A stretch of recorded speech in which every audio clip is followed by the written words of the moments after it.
Tom waited in the car for his son to leave the house. It was his weekend with the boy, and like most 5-year-olds, the little one took forever to get ready. Previously, Tom would have helped him get dressed and find the socks that were scattered haphazardly around the bedroom, plus a backpack that would have been hidden behind a chair or in the closet. But the house belonged to his ex-wife's new husband, so Tom waited outside. Tom's ex, Randy, was probably chasing after Liam while trying to get ready to go out. This thought made Tom smile. She always felt stressed under pressure, and when she was stressed, she lost her temper. "Be on time, please," Randy commanded. "This dinner is important to Hank. He has clients coming from Asia. This meeting is crucial for his business." Tom remained silent during the telephone lecture. For example, he didn't say anything about how he was always on time or that it was Randy, Hank, and Liam who were always late. He also didn't say anything about not giving a damn whether dinner was important to Hank or not. Hank eventually talked Randy into bed with him while Randy was married to Tom. Tom didn't say that Hank only wanted Randy to be his sweetheart because her breasts looked good in a low-cut dress when he had dinner with clients. Most importantly, Tom didn't tell Randy that if anyone had asked Tom what he wanted, the answer would have been just a couple of minutes to disembowel Hank with a rusty knife and then strangle him with his own intestines. Tom even looked online and found a pair of waterproof work gloves that would keep the bloody guts from escaping his hands as he tightened the guts around the bastard's throat. However, he did not say any of this and simply remained silent, listening to the squeak on the other end of the line. He had something better in his pocket, waiting to be used. Neither Tom nor Randy had any conflicts over money. Neither of them lived in poverty, but Randy dreamed of becoming rich. Tom, on the other hand, was happy with a decent salary and a decent house. They met at a work event, dated for a while, and got married. When they met, Randy was in one of her dieting stages. She had poor eating habits and would eat in excess when she was stressed. Then, once she'd gained extra pounds, she'd go on a diet, using every miracle cure she could find, and work out like a maniac, sacrificing sleep to do it. She was thin for a while, but then she bloated again. Her family tended to be obese, which was an added challenge because they all suffered from severe hypertension. Randy went through the weight loss, weight gain cycle 3 times while she and Tom were together. Hank seduced her when she was in one of her thin phases, and she seemed to have managed to keep her weight off for the past 1.5 years. Tom realized that losing weight was going to be his key to solving this case. However, he ignored this. He only found out about it when Randy told him she was getting a divorce. Tom did everything he could to stall the divorce. He didn't try to save the marriage. He was trying to be an asshole. It was the only weapon he had. However, he had a good lawyer, a guy who was a friend of a friend. He fought everything. He even demanded consultation. This offended Tom.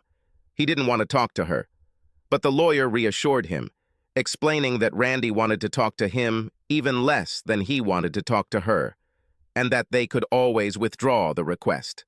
After all, Randy wanted to marry Hank, so she had an incentive to make things happen quickly. Tom's lawyer filed motions challenging everything, scheduled hearings, then rescheduled them, and then filed other motions. When it came time to argue the motion for counseling, Tom's lawyer withdrew the motion in court, as promised, after Randy and Hank had spent time and money preparing. Finally, after several months of arguing over everything, Randy wrote Tom a check and transferred all the common property to him. She even paid Tom's lawyer. Since she didn't have her own money, it obviously came from Hank. Tom called it a victory. The divorce was finalized just a month ago. Soon after, Randy and Hank got married. Tom kept Liam with him while the happy couple went on their honeymoon. Now is the time. The last part of the reckoning. And this case did not concern anyone's guts. The door opened, and Liam ran down the steps and down the path. He didn't understand why he had to live in 2 houses, but he adjusted. Tom strapped him into the car seat and gave him a tablet with a movie. Tom walked up to the house and knocked on the door. After a moment, Randy opened it, looking miserable. "Well?"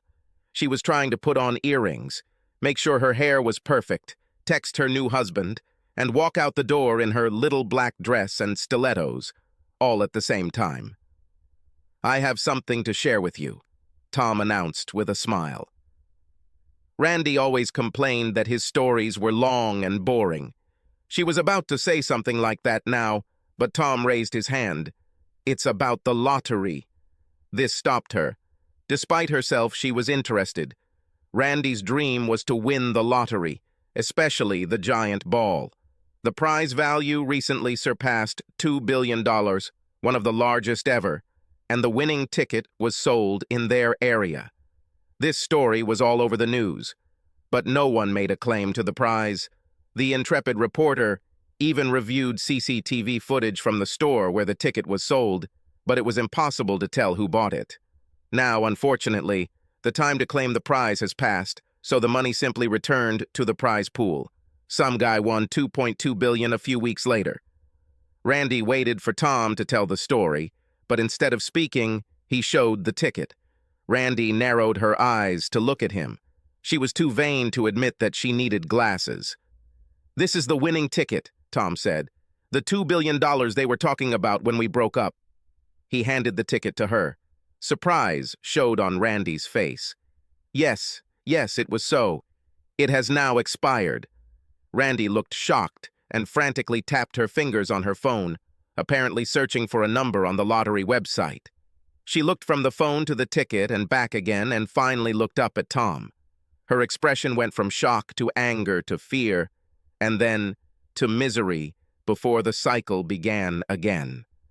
Tom took the ticket back. The blood vessels at her temples were visibly pulsating.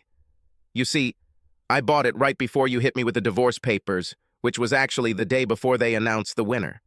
This would be part of the divorce proceedings. Of course, my share would be several $100 million after they took out the lump sum and then took away the taxes, but, and this is the important part, so would your share. And there was no way I was going to let that happen. Right. I refused a lot of money and did it out of spite so that you wouldn't get anything. That's how much I hate you. Now, you and Hank have a nice evening." Randy didn't say a word, but her jaw moved up and down, her neck muscles tensed, and she grabbed the door frame. Tom turned and walked towards the car. He expected Randy to follow him screaming, but nothing happened. She and Liam left.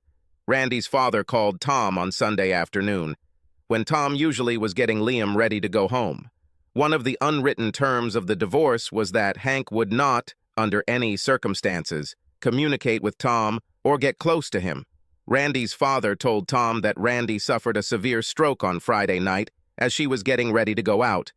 Hank only discovered her when he returned from a dinner where Randy was not present. By the time she received medical attention, she was in poor condition, paralyzed on one side, blind, and unable to speak. Randy's father asked Tom to leave Liam for a while until she got the therapy she needed and returned to her normal life, whenever that was. Now Hank will have to spend a lot of time taking care of Randy. Tom agreed to keep Liam for a while, and on Monday asked his lawyer to file paperwork to make the temporary custody official. Hank didn't object to this. Randy couldn't. That night, before going to bed with a big smile, Tom took one last look at the lottery ticket and marveled at the world of possibilities that opened up when you had Photoshop and a reputation for honesty. Subscribe to our channel so that your second chaff doesn't cheat on you, and go ahead and listen to the next story, because this story is nothing compared to the next one. If you're under 18, don't even think about listening to the next one.